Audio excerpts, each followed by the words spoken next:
Ignition sequence start. 3, 2, 1. Range is hot. Lock and load. It's time for the Gun Rack with your hosts, Joey and Drew. Hello, everyone, and welcome to the Gun Rack, Sonoran Desert Institute School of Firearms Technology's official podcast. I'm Josiah Upper. Folks call me Joey, and with me, we have one. It's me, Drew. What's that at? I don't even want to know, honestly. It was I know what it was. I'm just very disappointed in you. I thought of it at the last second. I didn't have time to work on my impersonation of Mario. I'm sorry. I'm sorry. You're going to try to do a take on that with no overalls? You disgust me. I just wanted to try to inject some fun and some humor into this episode. Humor is for the Chads, and the Chads are our commenters and our trivia winners. Listen, we live in a world where Chris Pratt got cast as Mario. We do. And it's not great. I'm not sure how it's going to weigh into the midterms this November, but I feel like it will somehow. And I like Chris Pratt, but I do too. But some things in this world are morally wrong.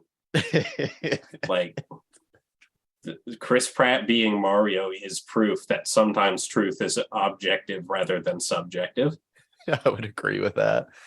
Wait, was it Charlie Day they had as Luigi? I don't remember. It should be somewhat like it could be like a Timothy Chalamet.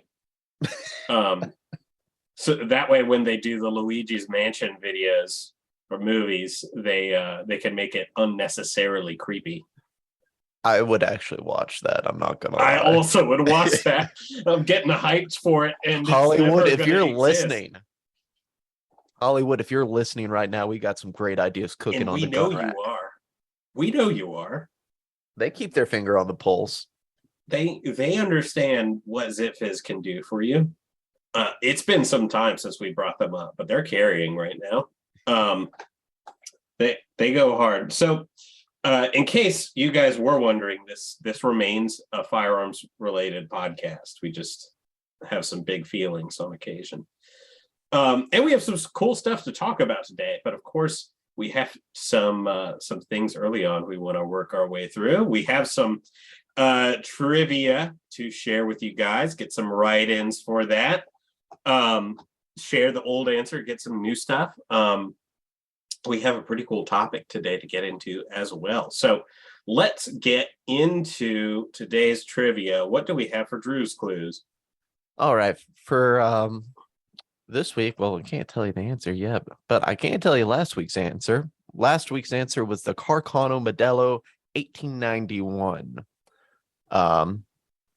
This week, this Chinese bullpup assault rifle fires 5.2 by 42 millimeter cartridges and has been criticized for its ergonomics, which makes the firearm not ambidextrous.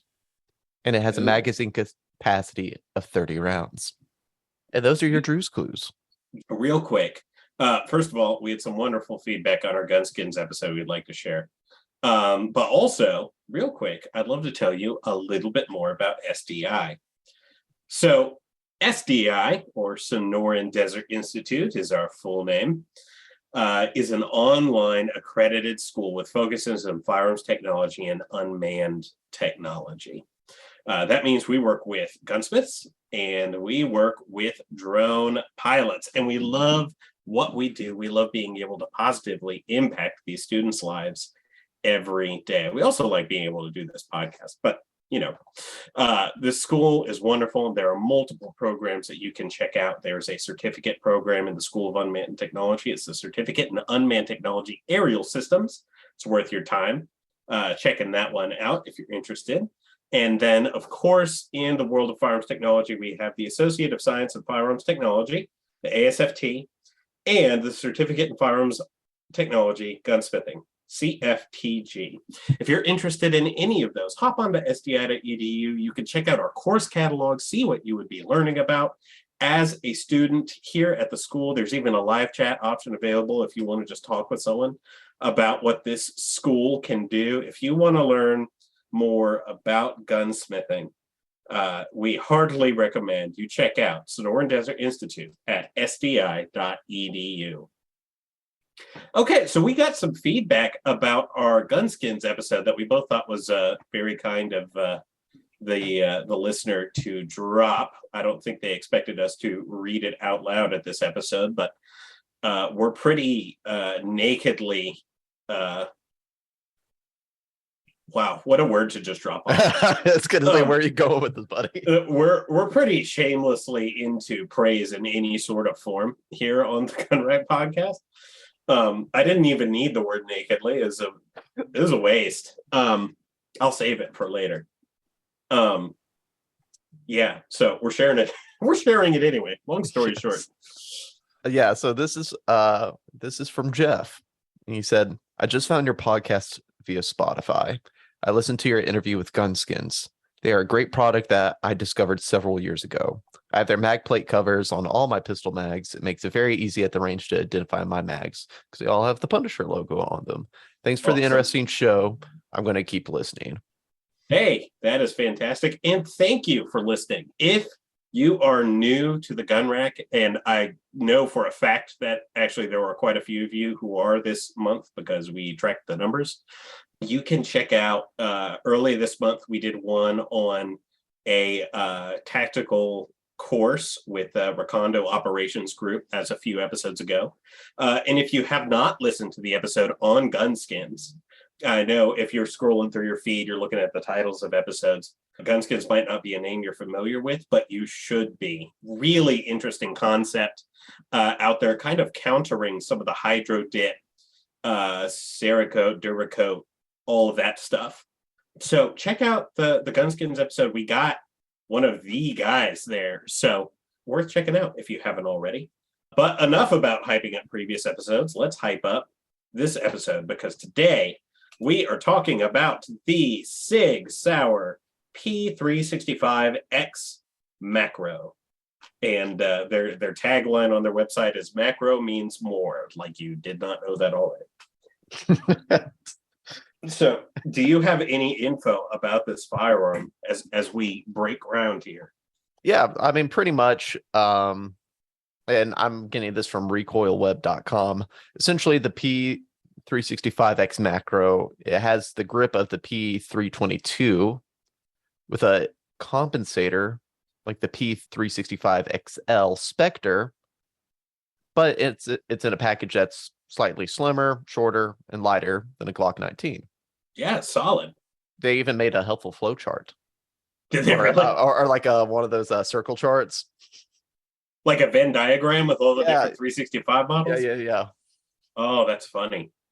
Yeah, so the Sig Sauer released the P365 not even that long ago. It's still, I mean, I think it was like 2-3 weeks ago, something like that. I just meant like the whole, like the 365 as a sorry. The very first one. Still not that old. And they put out essentially this stack and a half magazine, micro compact, really, really concealable firearm, chambered in 9mm, of course. And while there were some initial blurbs about quality control, I think I can say reasonably confidently at this point that those quality control issues have been fully checked. You never know, but that is my understanding. And SIG, of course, did what every good company does when they have a successful product, and they said, let's exploit the bejesus out of this thing. They took the concealability, they took the very small profile, the very short barrel length, and said, what if we didn't do any of that? and started expanding this thing out into all sorts of weird categories. But what they are doing, interestingly enough, I think, is producing firearms that are similar in what's the thing that Nothing Fancy, I think, still says. I have not watched his stuff in a long time because I just don't. But philosophy of use, I think he said. The philosophy of use for a lot of these firearms are going to be very similar to the SIG P320's philosophy of use, but they're a little bit different. These come with a little bit more. Trigger is very different, but it's a much slimmer profile as well. Actually, my first concealed carry gun was a P320 compact, I think, the 3.9-inch barrel one. And I couldn't carry it because it was the handle was so, I just said handle, grip, was incredibly fat. And I had big hands, but like to the point where it was just abundantly obvious I was carrying a firearm every time. It's very frustrating. So with the P365 macro, I'm just going to do a little walkthrough of the specs. So it's chambered at 9mm. This, I'm sure you guys probably could guess. It comes with two 17-round steel mags. So it's 17 plus 1. It also comes with day and night sights. The barrel is not threaded. So that if you wanted to take this thing to its logical conclusion and make it in no way concealable with a suppressor of some sort, you can't do that with this one. It's compact. Overall length, this is all straight from 6 Hour's website. I don't think I said that earlier. Overall length is 6.6 inches, is 1.1 inch wide, which is actually wider than the regular 365, if I remember correctly. And I think I've said in the past that firearms width is something that I can weigh very heavily in concealed carry. And I don't think a lot of people do.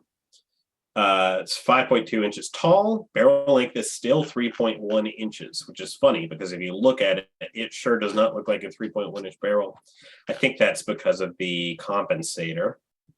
Weighs 21.5 ounces. Sight radius is 5.1 inches, which interesting considering the barrel length.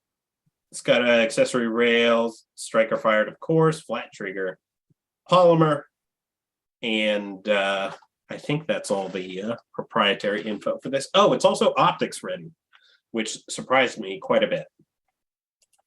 So big capacity for a compact handgun. In fact, I'm just going to go ahead and outright say firearms companies really, really, really like to call their firearms compact when they frequently aren't. And I would put this under that category. I don't think this qualifies as a compact whatsoever. 17 rounds, guys. Like it's not, its primary use isn't for concealed carry, but still an interesting firearm. The width is fairly small still. And yeah, sorry, I'm just working my way through the specs and processing a little bit as we go here. Optics ready is a nice touch though, for sure. Okay. I did want to give you guys just the tagline that SIG has used on their website, partially because we write copy and it's interesting, but partially because I've also got what appears to be an MSRP on this thing, because it gives us a little bit of an idea of what their idea of what this should be used for. So they say the P365 X Macro brings more of everything that made the P365 the #1 selling gun in America, which is absolutely hilarious for reasons we've already discussed. Back to the tagline here. With an innovative new magazine design, in the P365 Macro packs a full-size 17 plus 1 round capacity into the thin, iconic profile of the P365. P365 X Macro is also more shootable, with an integrated compensator that reduces muzzle flip and makes follow-up shots faster and more accurate. With its slim 1-inch wide design, the P365 X Macro is more concealable and more comfortable to carry than any other 17-round gun on the market. More capacity, period. Hit that enter button, new line. More shootability, period, enter button. More concealability, period, enter button. The P365 X Macro means more, because again, in case you've forgotten from earlier on the page. this is going to be almost a little philosophical debate here. So the P365, as we talked before, it's not like it doesn't exist anymore, a very concealable firearm. And one of the things that was so cool about it was how tiny it is. In fact, it was so tiny that the guys over at Recondo Operations Group, as we were talking about the 365, complained that they had never met anyone who the 365 fit their hand because it's that small. But it sold well because of how tiny it is. It sold well because it is this micro compact little thing and is preposterously concealable while still providing some capacity. So if the 365X Macro brings more of everything that made 365 the number one selling gun in America, we're talking, it would have to somehow include increased concealability, which would be a very hard bar for them to clear. Maybe mildly increased capacity. 17 rounds is too much, not because capacity is a bad thing, but because magazines have height. So like that, it's not just a capacity in a vacuum. They basically turned their P365 and turned it into a really nice Glock. It might be about closer to the size of a 19 than a 17, but it's still in that space. To claim that it's doing more of all the P365 things is just not congruent with the reality of their markets for a lot of their consumers. It doesn't mean that the firearm's bad. It's just the marketing play is very confusing to me. Something else worth mentioning here, this is not a cheap firearm. Glock 19s, as I'm sure you guys know, generally you can walk out of the door at about $600 for a new one. Used, sometimes you can do a little better, although the used market for Glocks is, of course, exceptionally strong, especially for those chambered in 9mm. The Sig Sauer P365X Macro on guns.com, which is what Sig Sauer links to if you want to buy the thing, is $863.99, which, first of all, is a weirdly specific number. But we're talking about a high-end concealed carry gun if you're looking at the mid-800s. And if you're going to consider it a concealed carry gun, which I'm not sure that I do still. So it's either a duty gun or it's a range gun, and I don't have any issue with that. SIG makes wonderful shooting firearms, like bar none, right? But if you're looking at a concealed carry gun and you want to get up that high price-wise, you get some real options on the board. And I'm not sure if they can hang with some of those options. My Sig Sauer C3 may be a 1911, essentially, but it runs right about that retail, and it's discontinued, so there's not much of retail, but there's a very strong backup market for it. It's in the same general space, and I would much rather have the C3 than this. Even I'd rather get like a Glock 43 and mod the crap out of it for the same price point. And I don't even like Glocks. I was going to say that's something coming from you, Joey. Yeah, man. But if we're looking at this, and I understand that the PO7 and PO9 are broader, I believe, than this particular firearm, but I'd be much happier with a PO. I think the PO9 is smaller. If it's the PO7, forgive me. But those CZ firearms are significantly cheaper, and then you can spend that money on training, which is always a good call, right? The Smith & Wesson CSX is like $500 ish. No, that's a totally different firearm, really, because that's almost P365 size. So that's real. I mean, you're appealing to a different market there, so that might not be the most fair. But this is, I am positive, a wonderful shooting firearm because SIG makes cool products. I mean, the end, right? I really, before I pass on from this earth, I'm going to put a 226 in my collection because they're iconic. The P320 is regularly in the best selling handguns on Gunbroker when we review those. SIG does good stuff. I don't understand the need for this one. maybe you can do some fun competition shooting stuff in it. It'd be kind of a short barrel for that. I don't know. There's something for everyone, though. I loved this. God help me. I loved the Springfield XDE, and that firearm lasted about 14 minutes on the on their website before they discontinued it because it was just not very popular. So I might just have bad takes on things. Yeah, but this one is a little superfluous to me. Drew, do you have any takes? I mean, not really. It's really hard to say without having, without either of us being able to really fire it ourselves. I know. I really wish this came with some sort of recording on the range. We'll put that on the bucket list. And if we are able to test this out, we will totally do so and record it. And if there's an apology to be made, I will happily make it. I would love nothing more than to be wrong and this thing just kick wholesale butt. Yeah, I think some of our affiliates have talked about it. So we had Caleb Savant on the show. Yes. A couple weeks ago. He talked about. Did he? Yeah. Okay. Brownells talked about it. Mr. Oh, Guns. guys, check that out. That's cool. And both of them, seem to have some good things to say about it. I don't think either of them are a huge fan of the trigger, if I recall correctly. But really, they said it's not a bad trigger, but it's not great. The break isn't as clean as they would like it. But they also didn't really delve into, I guess, the philosophical argument that you sort of touched on. Mm-hmm. And I saw a comment, they're just kind of talking about, SIG has been releasing a lot of firearms lately. That is facts, yes. And they worry that maybe SIG is pricing themselves out. Again, this one's, right now it's retailing at 800.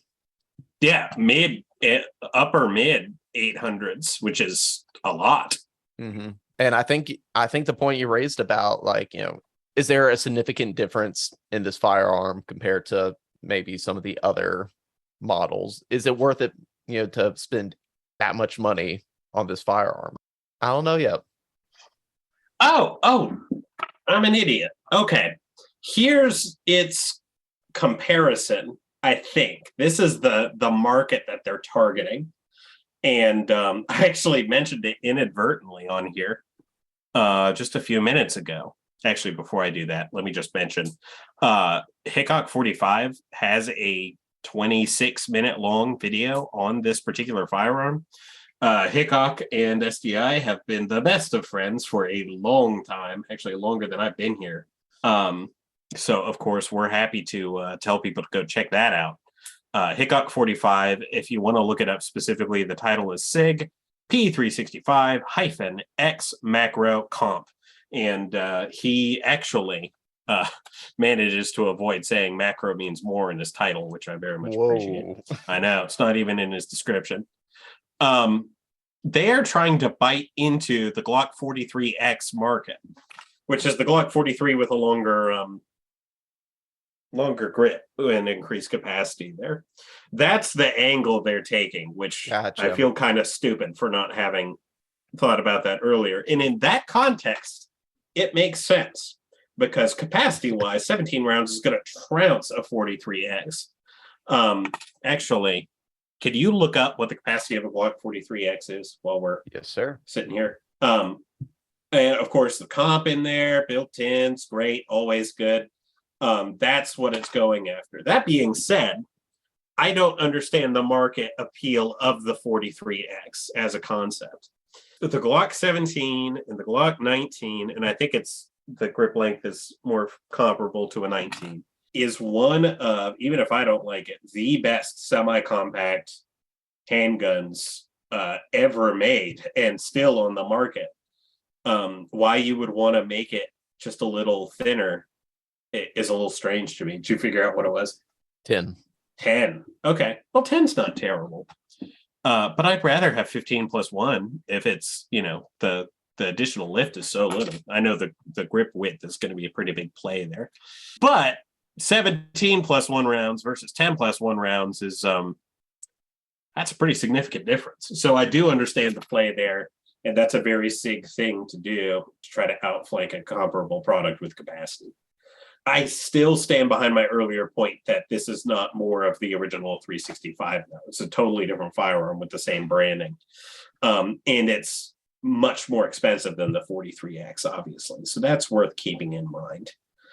That being said, if you folks want to go check this thing out more, Hickok 45's got a video on it. I haven't seen it, but I'm sure it's great. Yet to see a Hickok 45 video that I wasn't happy to have watched by the end. And that is the P365X macro.